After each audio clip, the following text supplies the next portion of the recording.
narcissistic abuse, psychological abuse, sociopathic abuse. Look, I'm not a psychologist. It doesn't really matter what these things are called.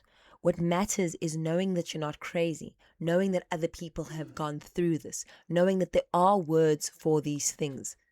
With people that don't have any kind of psychological or psychiatric background, it isn't our place to label people.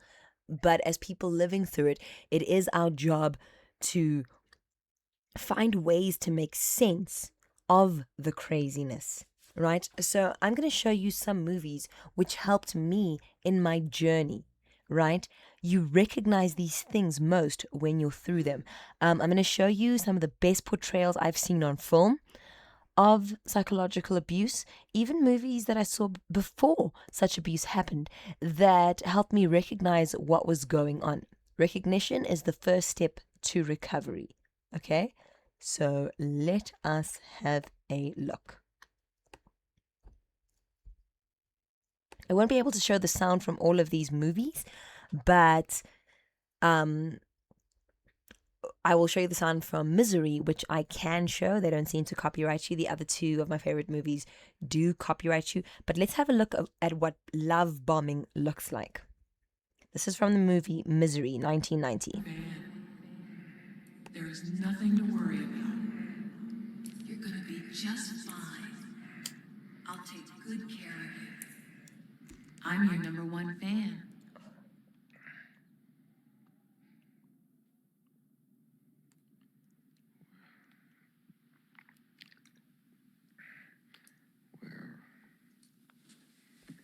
So, lesson number 1, you are most vulnerable when you are disorientated, when you're vulnerable, when you're in need, and someone offers you some kind of safe place to be, and it looks so gentle on the surface, even though you can feel that something's wrong.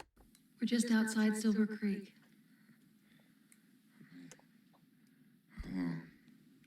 You've been here 2 days. You're gonna be okay. You're also most vulnerable when you've just been through something big, so don't blame yourself when you keep repeating the patterns. My name is Annie Wilkes. Yes, that's right. I'm also a nurse. Here. Psychological abusers often position themselves in positions of power or in caregiver positions. Take these.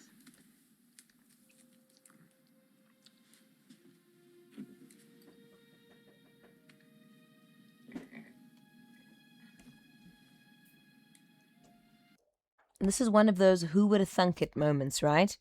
Who would have thunk the movie goes to where it's going to go? And I do recommend that you see it. Let's have a look at The Diary of a Mad Black Woman, right? Where we see the shiny, shiny veneer, right?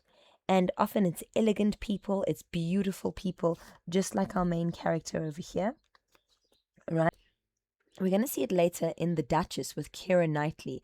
This character was actually Princess Diana's ancestor.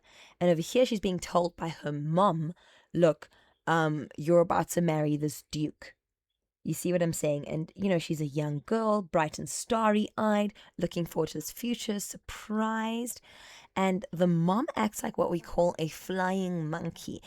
You know, that comes from the Wizard of Oz. You got the witch there, and she's got all these flying monkeys around her that do her bidding, right? And many times the people around you can reinforce this. In women's situations, in misogyny, for example, it'll be other women that are gatekeepers of misogyny. And we'll see this throughout the film. We'll see how the mom is an undercurrent of what happens here. You're left unprotected. Okay, here you can just see her trying to behave in the way she thinks a duchess is supposed to behave. We see the backdrop of the rest of society, you know, everybody admiring her, and how her life's going to be so different, so star-spangled, if you will. Okay, moving forward, there is the beautiful home. I don't know what they're called in Britain. Are they called manors or an abbey? I think we're going to see it's in Devonshire, London. That's what I do. Oh, Devonshire House. But the point is that it's opulent, right? we'll see breadcrumbing a bit later in the series if I do choose to make it a series. I just want to see the response to this video. But here we see our first red flag, right? The gentleman does not help her out of the carriage as one would have expected a man to do in this period, right? So, here she is crossing the threshold into this new life, a life that others would envy. Many little girls are taught to dream about this. It's still portrayed to us in fairy tales, right? She's going to have all of the staff or servants, if you will, supporting her. It seems on the surface like what you would want.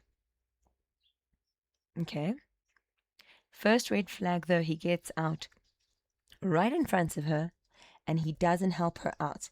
She's sort of treated like an afterthought, but she's meant to just see this as normal. He's kind of training her, getting her ready for that. And then we see how he interacts with his dogs. The dogs get more dignity throughout the movie than she does. She's seen as less than a pet, right? And even in the dismissive way, he tells her, come. Right? So a lot of these things, this is the first bit of narcissistic abuse. This is the first time that you are introduced to this lifestyle. Everything looks shiny. It all looks, like a fairy tale. It all looks like something that others could want. And sometimes when you explain to others what was going on, you'll find that society will actually go, how could that possibly be? You had this fairy tale wedding. You had this fairy tale life, right? Now, what a tender person, what a saint they are. And nobody really knows what's happening behind closed doors. And it's often very difficult to articulate. And if you are going through that, if you've been through that, know that you're not alone. Know that there are people all around you and that we are actually in the luckiest period, because one of the dynamics of our period is exposure. Okay, so moving forward, I would say chin up, tits forward, and basically, these are some of the signs that you first recognize. And it's okay if it feels hazy and misty. It's supposed to feel like that. Okay, thank you for joining. I'm Protea Phoenix from Ashes, and this has been an introduction to psychological abuse.